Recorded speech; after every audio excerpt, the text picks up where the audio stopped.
It's a new week and this means it's time for a new episode of Daredevil Born Again, and in this episode we see the fear of Kingpin and the rage of the Muse, and it truly was very amusing. Say that again? So let's talk about it.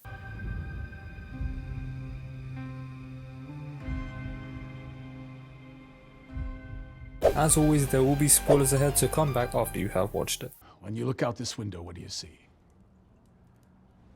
Starbucks? This episode picks up with Kingpin pooping his pants after finding out that our favourite blind man in a super suit is back. He's also worried that if the task force don't catch the Muse, then his approval ratings will drop and he will get kicked out of office. Meanwhile, we see Matt go to visit Angela in hospital after the events of last week, and he assures her that everything will be okay. We then see that Heather is worried that Matt is lying to her after she sees a bruise on him, and he obviously is lying, but he does kind of reassure her. One of the guys from the gangs is trying to get on Vanessa's good books by doing literally anything, and this has a big twist later on. The police investigate Muse's lair and they find his real identity, and so does Matt. It is in fact Bastian Cooper, and he's the same guy that approached Heather for therapy sessions earlier on in the show. Speaking of which, he attends therapy with Heather, but subtly hints at the fact that he is Muse. Matt then figures out that Heather is his next target, and Heather clocks on and tries to run away, but he captures her and is about to drain her blood. Matt steps in and starts fighting him. Heather then shoots him dead before she herself faints from losing all that blood. Kingpin's special task force find out that Matt was there, but hid the information to the public and instead claimed that they killed Muse.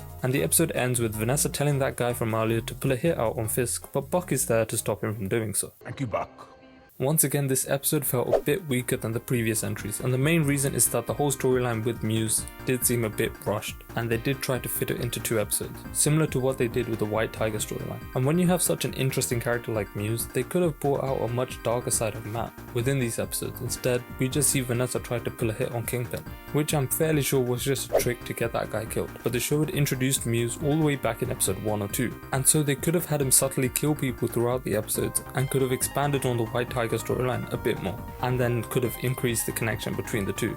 But then again, it seems that the main story is the conflict between Matt and Fisk, so it is up for debate. Also, the fact that the Muse is already dead is crazy because he still has a bunch of artwork to throw up. Heather also has a bigger role this episode, but the emotional tension that they were trying to put forth only slightly worked in this episode, for me at least. I think that it would have worked better had we seen more of Heather in the previous episodes and had they developed the relationship between Matt and Heather a lot more. Like, imagine it had been Karen there instead.